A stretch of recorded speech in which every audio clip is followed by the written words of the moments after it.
Hello and welcome to the Virtual World Symposium, day 3. And what an amazing 3 days it's already been so far. But today we have another amazing roundtable. And we're going to be talking about designing a new reality. This is going to be a very interesting topic, and I'm very excited for this one. So what we're going to do, if I could just ask everyone to kind of just mute their microphones so that we can just allow people, when they're speaking, we can hear them. Thank you very much. And yeah, we're going to do a quick sort of 30-second introduction from each person here. And then we'll get straight into the discussion. So we'll start with Paige Danzinger. It's good to see you as well, Paige. And yeah, please introduce yourself. Thank you so much, Russell. And it is an honor to be with all of the members here as a co-panelist. I am the founding director of Better World Museum, Horizon Art Museum, and Women in Horizon. I'm also on the leadership team of the XR Women and a global ambassador for the VR ARA. It is a delight to be here. And for the members here, I'm looking forward to learning about you. Thank you so much for joining us, Paige. Anna Faye, welcome. And yeah, please introduce yourself. Hi everyone, I'm Anne Faye. I'm the founder and CEO of Leadership Coaching School and Business Consulting and Coaching. I've been in the tech industry for 20 years, and this world is still continually changing, and I'm learning every day. I'm a global speaker actually on leadership. My favorite topic is how to transform bosses from hell to heaven. And our company provides C-suite advisory services, training on strategy, leadership, and marketing communications, and we certify coaches. And to me, this topic is so important because we are advising leaders every day on what they could do with the whole digital transformation. So excited to be here on the panel to hear everyone's views. I'm very interested to hear your thoughts on today. So thank you for joining us, Anne. Majana, is that how you say your name? I apologize if I do get it wrong. It's correct, right? Yes, it's correct. It's Miriam. Awesome. It's actually Miriana, but never mind. Miriana? With like Y, Miriana. Miriana. Okay. Miriana, over to you. Okay, thank you. My name is Miriam. I'm coming from Jazz Communication Consultancy. I'm a multimedia designer with a background in IT, but I shifted to art and design. Therefore, I like to combine technology and creativity in my work. I'm here today to explore a roundtable panels topics through my master thesis project, where with experience coming from this project, where I actually created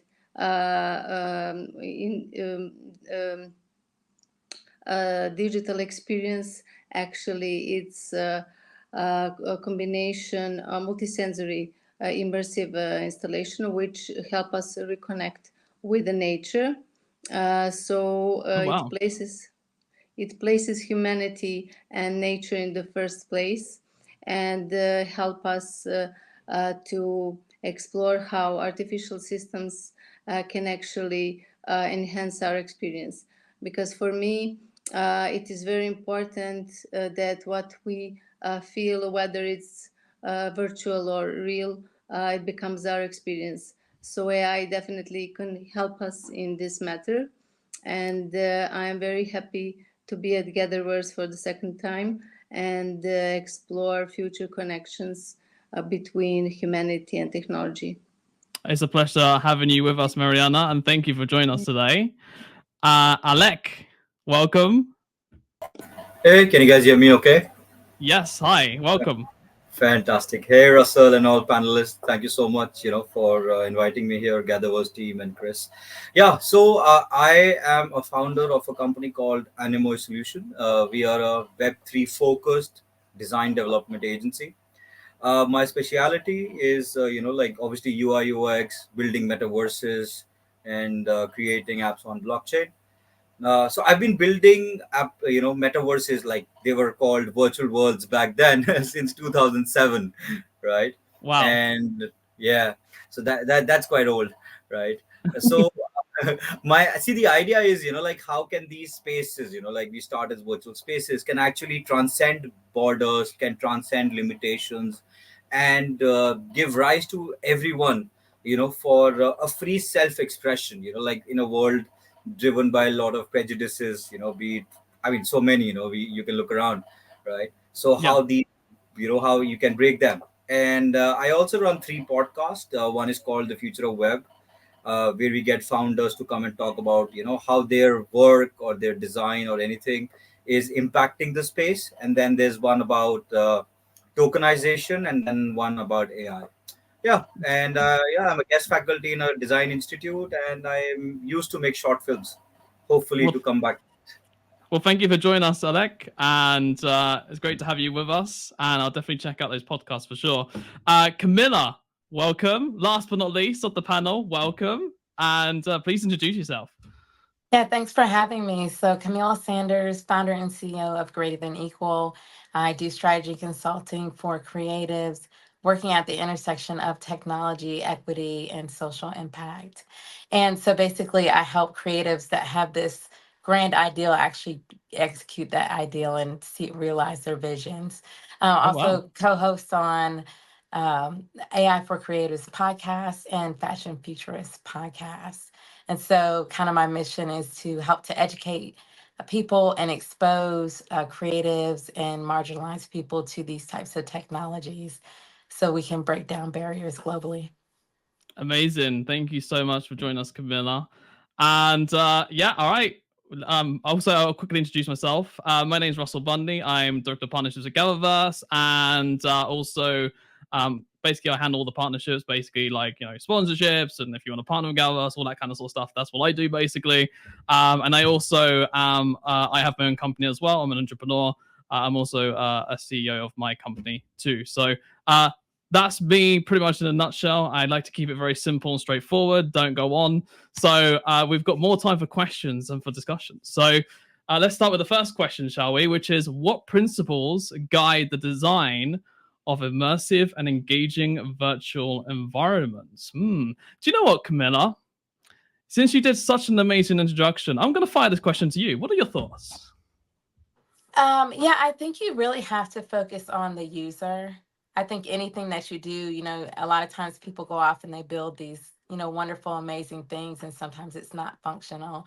And so if you are really centering the user experience and looking from a perspective of the user that's going to be on there and making sure that the functionality is there and just centering the user in it. And then also making sure that it is immersive. So that's what we're seeing now with, augmented reality and virtual reality, those immersive experiences that are just, amazing. So I think those are some of the principles. I'm sure others have more. Well, thank you for sharing, Camilla. And I'm also going to fire this question over to Paige, because you have a long list of many organizations that you're with. So I'm curious to hear your thoughts on this too as well, Paige. Thank you so much. It's really, the truth is, my experience in building around 300 worlds in different platforms is that it's really, I'd like to back what Camilla said about the user, and say that the user is also has its agents, has their own agency. So having opportunities to have input of what that world looks like as a user, it makes you a collaborator, and rebalances, like from being a consumer to being a creator, right? It gives that person agency. So we really start with inclusion, accessibility, agency, and like think of our users as collaborators, so that these worlds ultimately are of, by, for all. Yeah, I think those are all important principles which you named there, including the community, of course, which are the users. So, Yeah, I could add something here. Sorry, 1 second, Mariana. No, Mhm. obviously, those principles are completely important. Page. I was also just going to add another principle to that as well, which you said accessibility was one, but also the devices as well. I think that's also important too, in order to be able to create sort of those immersive, engaging virtual environments too.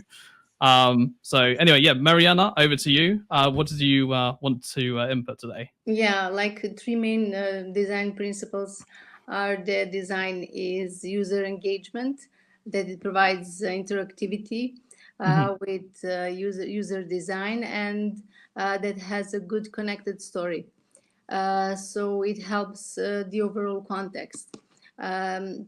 Okay. In my master thesis, I also addressed all these three issues. I mean, topics, principles. When it comes to user engagement, it is done through visuals and sounds created by AI.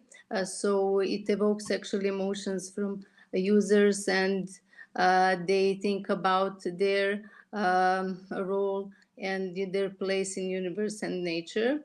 Because the topic of my master thesis is environmental message, raising environmental awareness. It is about, yeah, it is about how AI explores experiences actually an Amazon rainforest. So we have interactivity part, which I did through input data. They are collected from the nature, and they are actually the unifying parameter for all the processes in the plant. That is water pressure. So when plants want to warn each other, when there's a transpiration process, when they grow, when they communicate via, I think it's mycorrhizal or something like network, the fungi under the ground. They also do everything through the changes in water pressure. So when you collect this data and put to as an input data for machine learning algorithms, then they actually talk about produce visuals and sounds, which are talking about Amazon forest liveliness. So I just want to kind of jump back to the principles. So the three main principles were storytelling, and then what the other two? Sorry. It was user. It was user engagement. Yeah. It is through visuals and sounds. Yeah. You know, they entertain and evoke emotions. The second one is interactivity. Okay. And this is done in two ways. The first one is collecting data from Amazon and forwarding as an input data to machine learning algorithms. So it's actually reflecting communication of AI with surrounding. The second point of interactivity is a user. User can also communicate with machine learning algorithms. For example, they can place hands on the spherical LED screen, and this is like increase in temperature, and that is processed also as an input data. Right. So all these things can change visuals and sounds. So we have engagement, we have interactivity. Sorry, so just jump in. What's the third one? The third one is the story. Okay. Storyboard, narrative. Got you. Okay. Awesome. Yeah, and the third one is storyboard. It's the narrative is actually to showcase how something artificial and modern, like AI, experiences something ancient and organic, like nature. Okay. Well, thank you for sharing, Mariana. Because I want to get around the table, because obviously there's a lot of other people want to input on this, but thank you for sharing. You heard the three principles. The three principles, yes. Thank you very much. The next question now, which is, how can designers create virtual worlds that cater to diverse user needs and preferences? So, Alec, I'm going to bring you onto this, and then we'll go over to Anne after. And Mariana, if you could just mute your microphone, that'll be great as well. Thank you. Cool. So I will carry forward. I mean, the ladies in the first question threw it out of the park. With so many diverse principles coming into the picture. So I wouldn't say continue. Which kind of crossovers between the first question about principles and how you can make it much more diverse needs. Hmm. Catering, which is the Hmm. color theory, right? Okay. So what happens is that when you're designing any experience or anything for that matter, based on a color theory, as they say, for warm colors you take red, orange, other things, and for cool colors, and for environment friendly you take a little bit of green and yellows and hues of that. So what Hmm. happens is, so depending upon the context you're building it for and the audience that you're building it for, color theory in itself can play a very, very big and important role for adaptability, because in certain sections of the world, black is considered as a, not a good color, right? In some places, red is not a very, looked after or sought after color. So you have to be very mindful of, the kind of background of people that you're building it for. And to add diversity, it can obviously, have help from AI, where the certain parts of the environments can be dynamically generated based on the user, where I'm logging in from, because all those IP addresses and all that information is readily available, so you can have a sort of a custom, real-time custom environments being built.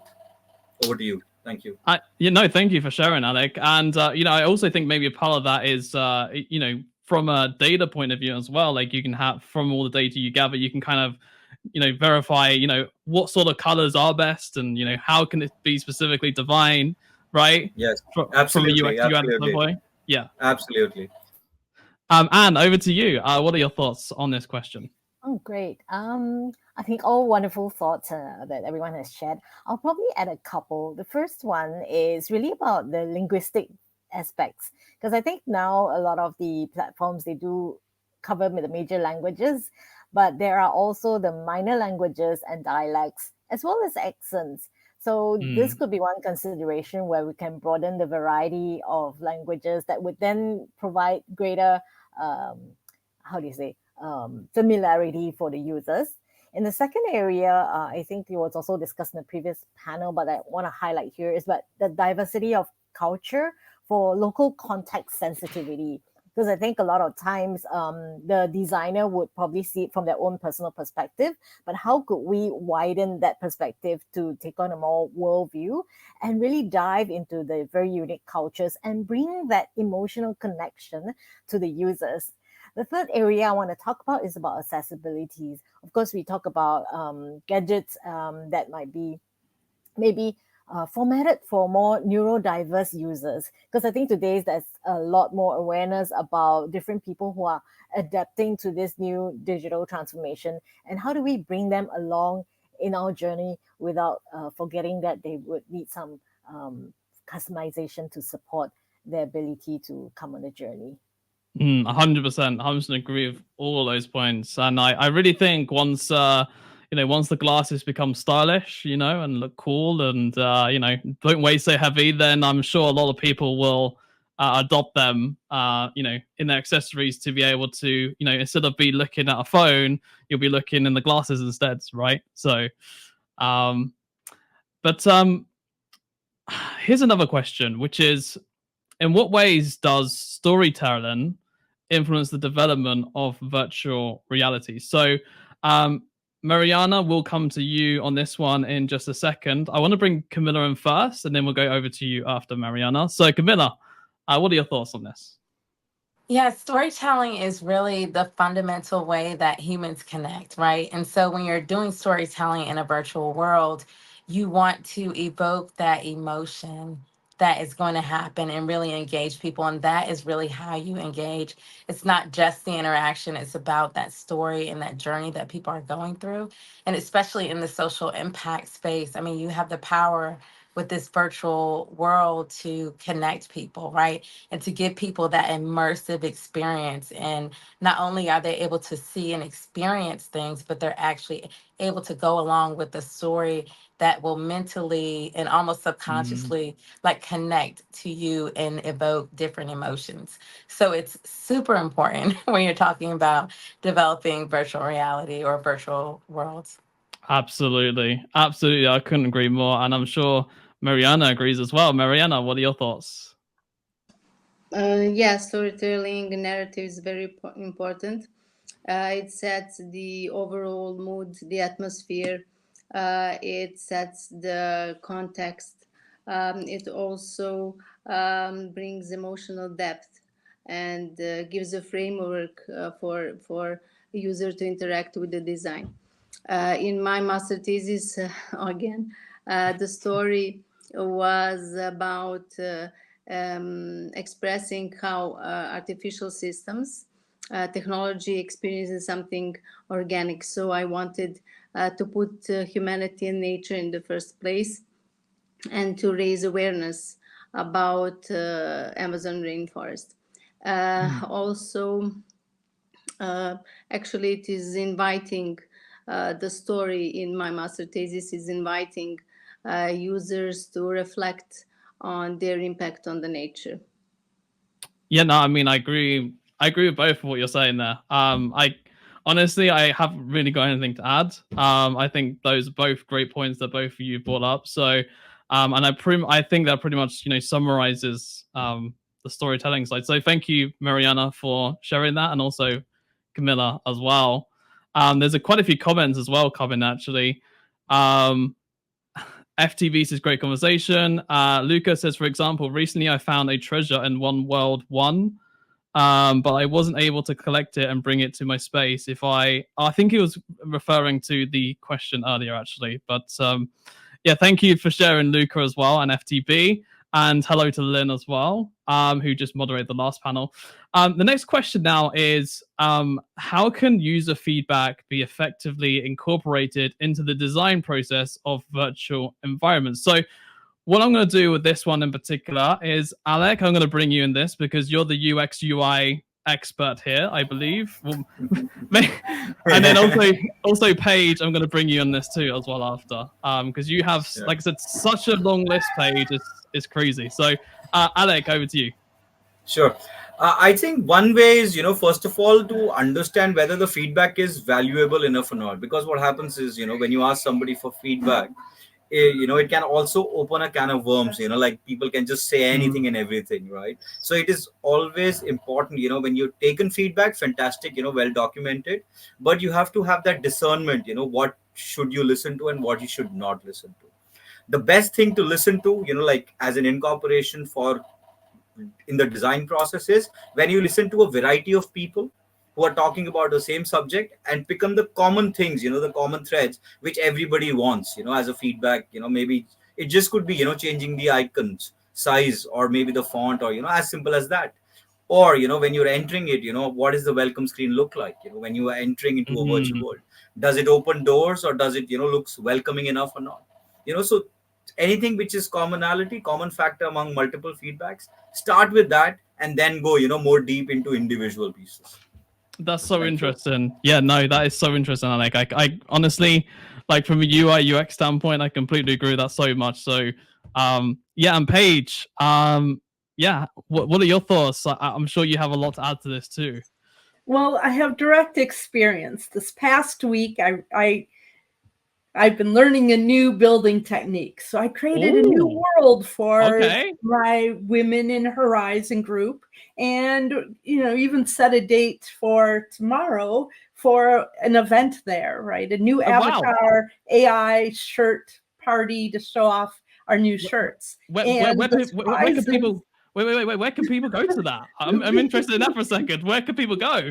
Absolutely. All women and allies are invited to join. It's in the platform Horizon Worlds, which is accessible in a VR headset as well as a PC and mobile device, wherever like your access is accepting, or if you are able to access through a VPN. And it will be in a new published world for Women in Horizon. But in order to build this world, and I really just built it over the course of a week. I was impassioned with some new tools, and so I just went for it. But first, I put a poll in my group, and I asked the members, if I didn't want to assume like I spent a bunch of time making a lounge, but that was like one of the very few things that people in the group wanted. They wanted more breakout rooms. They wanted business showcase areas. They wanted a shop to sell their items or like buy something, right? So areas that are supporting the community in different ways to foster more economic and connection growth. So then I built that, and I built all these spaces for it. But my floor was kind of tripped out. I did this thing with a couple of like transparent layers, and so I invited some friends in, and they said, oh, the floor makes me a little uncomfortable, or this, I'm not so sure, maybe the space is too large. And we tried every step and area to traverse in the world to navigate if some areas need a ramp or if some areas need this or that. And it was so helpful because I literally recreated that world using their feedback. And now I know that the world is more accessible to more people. And I was able to experiment in other ways that wouldn't make people feel dizzy if they were walking on my trippy floor. Instead, we have a trippy sky, or more, I put it in other places, right? So I was grateful. Sometimes you're in a bubble as a designer, and whether it's a client or a community, having feedback is important if it is a space where people will be. Absolutely. The people will tell you exactly what they want, whether that's a certain floor design or whether something needs to be a certain color, like Alec was saying, or how a certain world should be, or the culture, etc. People will always give you that feedback. So thank you so much for sharing, Paige. And I can't agree with you more on that. So what role do aesthetics and sort of visual design play in shaping sort of like the user experiences in the virtual world? So Anne will bring you onto this, and then we'll also go over to you after Mariana. So Anne, what are your thoughts on this? Yeah, I love the fact that for something to be really great, it's to have a community of users who can test it and tell you how it looks, and for us to be able to edit it. But I think I'm going to bring on a very controversial point, is that if we create something that's beautiful, that's people are going to love it, and that's what drives the popularity and users onto the platform. But what if we were to show reality in its ugliness? How would that affect people coming on board? And would it create some sort of realization that perhaps our world is real, to appreciate what we have, and perhaps stimulate and motivate some of us to make a change in the real world for the better? So kind of just throwing this out there for thoughts. So how would that affect the visual design, though, in shaping sort of like the user experience for that specific virtual world that you're saying? I guess we could always create a perfect world in our visual design, and we could also create an alternative world, and that would compare and contrast so that users can experience both worlds and be maybe gamify it, and to create some action points so that we can drive a topic, a theme, or an action for people to want to rally towards and make the change from the virtual to the real world, kind of connecting that interactivity and takeaway. Interesting. That is really interesting. Mariana, what are your thoughts on this? Like, what role does aesthetics and the virtual design play in shaping like the user experience in the virtual world? Like, what are your thoughts? Yeah, I think it has a very important role, crucial role, because it's similar to context. It's setting the mood, the atmosphere. It enhances the overall immersion, and it evokes actually everything everything starts with the design. And if design is good, then the story is flowing, and the overall message of design and virtual world is easily conveyed. But what aesthetics do, they evoke emotions and provide a deeper connection with the users, with audience. Everything is about that. So I was just recently looking at some newly created generative AI videos. It's about a mermaid. Mermaids were caught in the nets and extracted from the water.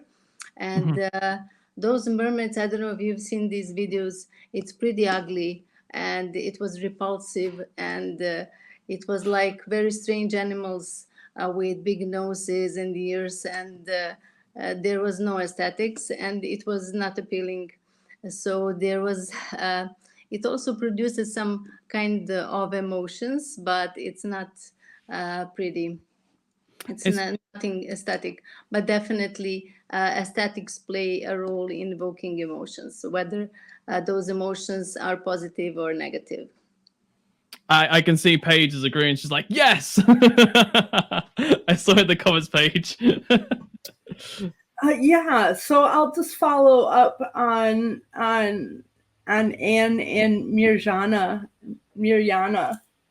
Is that people often look for safe spaces, but we don't live in a safe world. We live in a world full of reality, and some of that reality is very ugly. We have horrible human rights infringements. We have everyday ecocides. We have racism. We have political divisions. We have arguments over human bodies and policing each other in the streets, and building worlds and experiences that explore these realities. What is ugly is silence or neutrality. And really, ugliness is pretending that these facets aren't in the world and just seeking that safe space. But we really need our brave spaces to express the realities of our lives and our culture and social experiences. And by doing so, we're able to, I believe, create worlds that we deserve and that can set a path for not only healing times and ancestors in periods of the past, but also create a stronger platform and foundation for the future. We have an opportunity, right, to create a better world, a stronger world, a more equitable and diverse world. And what would be ugly is not to use these technologies to do everything from protect nature to protect our neighbors. Well, thank you for sharing, Paige. And also, like, I think, with the whole AI side as well, like, advancing so much, it can improve the aesthetics so much more, right? And also from a design standpoint, and also be able to speed up in creating these different design points too. So I just kind of want Ed to sort of add that part to it as well, because I definitely believe AI will definitely have a big sort of collaboration and part as we move forward. So thank you for sharing, Paige. Which obviously is our next question. Well, it's not obviously our next question, actually. The next question is completely different, which is, how can interactivity and user agency be enhanced in the virtual reality design? So, Camilla, you're smiling away with that bright smile of yours. So let's get you involved with this. Come on. Yeah, I actually think this question totally relates to the one just before, because it's kind of like, yes, design is very important as far as evoking emotion and getting people involved, but also it needs to be functional. You have to have a design that is functional and that users can be very interactive. So whether that's interacting with their environments and being able to have the autonomy that if they do a certain thing in the world, that it actually reacts to that thing that they do in a realistic way. But then, or not in a realistic way, but it reacts. but then also allowing people to kind of like choose wherever they want to go and what they want to do in different paths. And even more than that, when I was thinking about the last question, I was thinking about, well, there's a lot of examples of worlds, or if you think about like Roblox, right?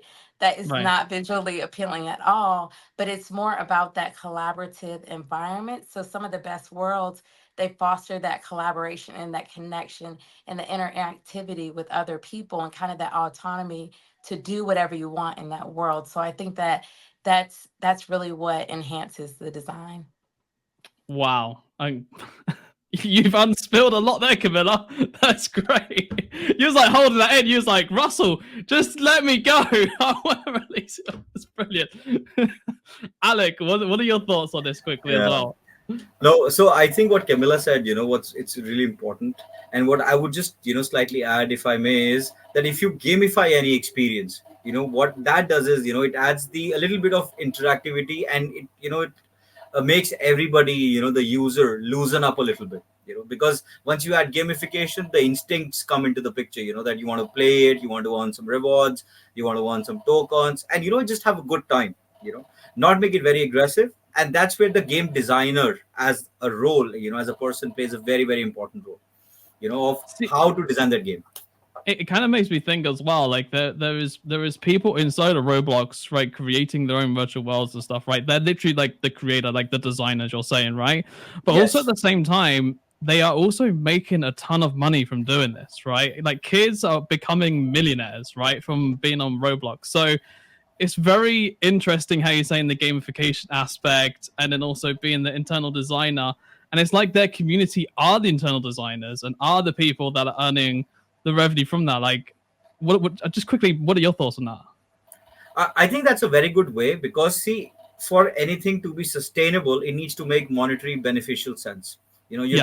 Like if somebody's not earning anything, like the variety and the volume can make a difference. But I'm saying, if any platform, like, all of us are here on a professional way, right? So for professionals, anybody trying to do anything, they need to make some money out of it, right? You can obviously do your all social needs, and we want to support a lot of charities, support a lot of people with education. All that can only be coming from the heart when you are self-satisfied professionally and making decent living. So that's true. that point of view, it creates a very good ecosystem. So it's gamifying it, it's getting more users, it's paying handsomely, as you said, to the creators. So in a way, it's creating a very good ecosystem. Yeah, I mean, when I first heard about that, my mind was blown. So when I heard that, I was like, "What? No way!" But yeah, it's true. So, so the next question is, what technological innovations are most critical for advancing virtual world design? And obviously, we've touched upon it, like AI and stuff like that. But I want to bring in Mariana on this, because we just Alec, you just spoken, so I want to bring Mariana in because she's like the AI guru right now, right? And also we'll bring in Anne as well into this conversation. So over to you, Mariana. Technological innovations, which are most critical. Yes. Again, we are about visuals and design and aesthetics. Those are graphic engines. Alec also mentioned gaming, and we cannot think about the gaming industry without strong graphic engines.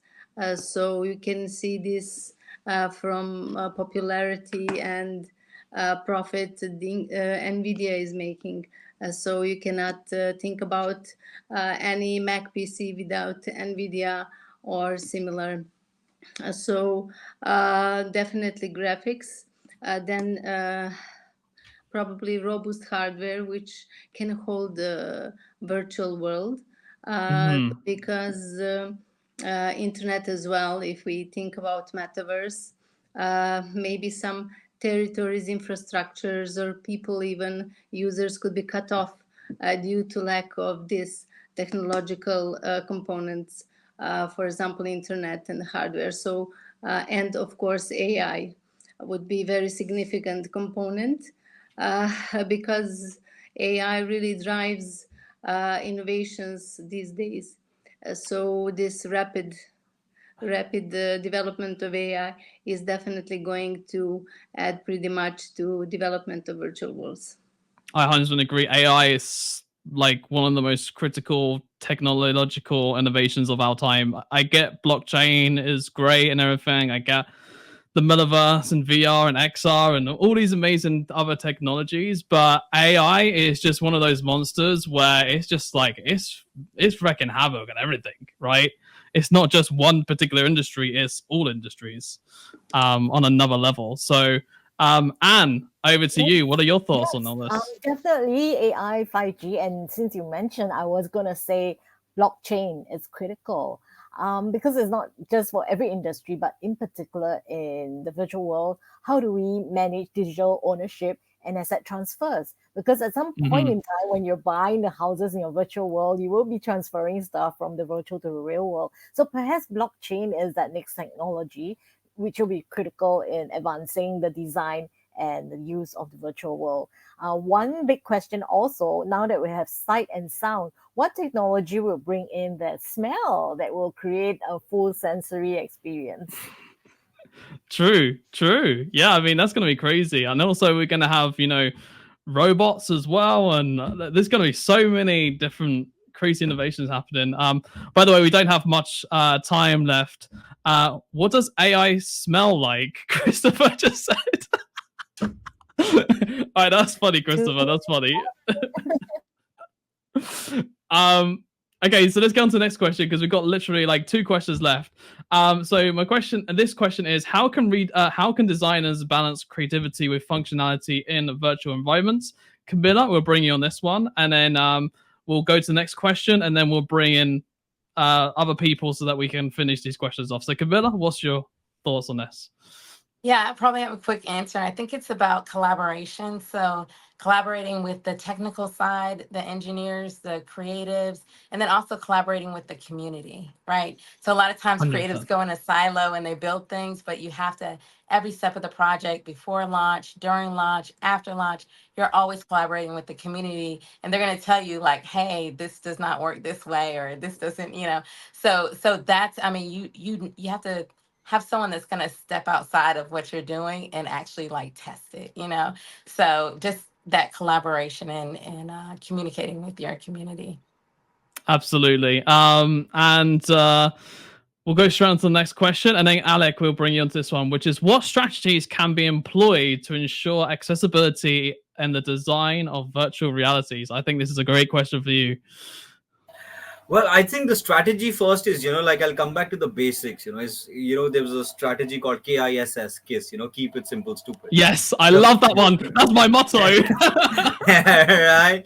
So, Yeah. So the very, very important, first thing is to talk to the users. All of us have said it, in different parts, that talk to the users. Once you understand from the users, the community, what they're looking for, then everything else, can be built up on it. However, there's a caveat that sometimes, user can only know, whatever they've experienced. I'll give you an example of Apple. What they did was, till the time, iPhone came out, everybody was, playing with better buttons, bigger buttons, smaller buttons. Everybody's trying to play with, those Blackberries and button phones, Yeah. with QWERTY keyboards. But Apple, came up with something out of the box with, like a flat screen, only screen phone. So sometimes, you have to have that innovation, maybe without going to the users, because very few users would have thought about it, right? So it's like a mix and match of, what you want to do directly, expressed by the users, and how can you build something that users may not think of at that point in time, right? So and that's yeah, go ahead. No. I was just also thinking that kind of just made me think like, what just this is a very quick question. What are your thoughts like on no code sort of AI, right? Accessibility virtual spaces. What's your quick opinion on that? Well, see, no code AI is definitely very good. It's going to help a lot of people. So you see a lot of people who are designers, trying to build applications with, trying to have code written by ChatGPT or bot, and people who are non-designers trying to create some designs with the use of AI using different platforms, right? So coming to virtual spaces, there are definitely a lot of platforms coming up, which are creating 3D spaces with just a simple prompt. However, what is important is for somebody who hasn't built any space, what sort of prompt you need to write. That's where the creativity and the learnings will come into the picture, because otherwise, keeping the question in mind, accessibility will not be there. It might just look pleasing, but accessibility for people might not be a reality then. So it's just a mix and match. And plus, I was just going to say A/B testing. Like, it's a very important term, that you build it and test it, then gather feedback, and then reiterate it. It's a continuous process. Absolutely, absolutely. Yeah, no, and also, like, I was just thinking, like, AI side, can spin things up very quickly, use AI to be able to collaborate with.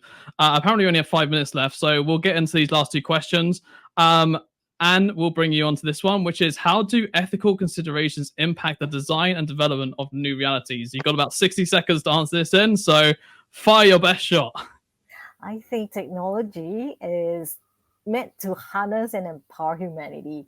So if we were to do that, the ethics really is about how can we be responsible to create something that is compassionate, empathetic, with collective intelligence, and being able to care for everyone and make a better world. So I think if we summed up the ethics, it's about being responsible and caring.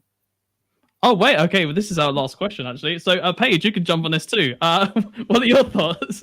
I didn't realize this is our last question. Apologies. So, yeah, what are your thoughts, Paige?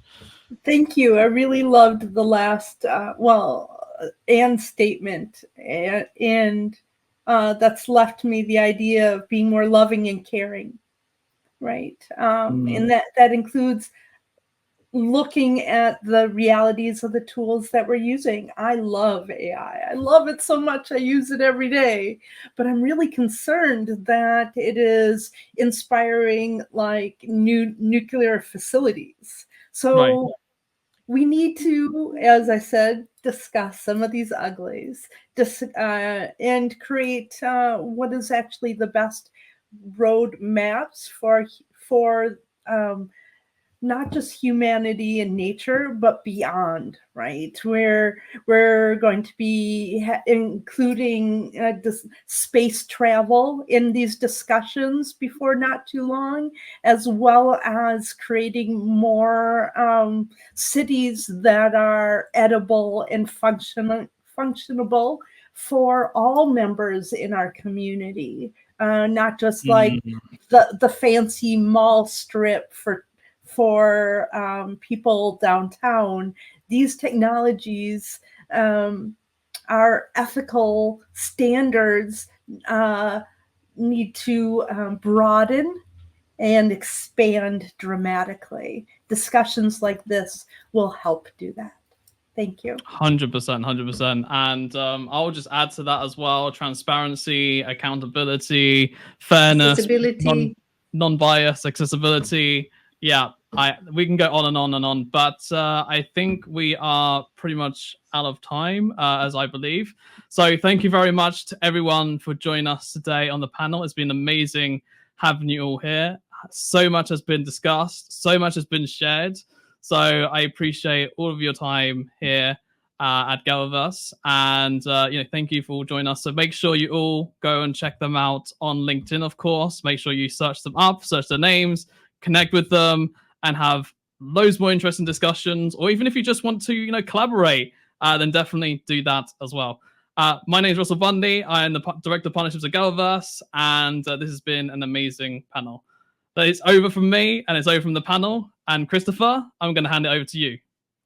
See you later. Thank you. Thank you. Thank you.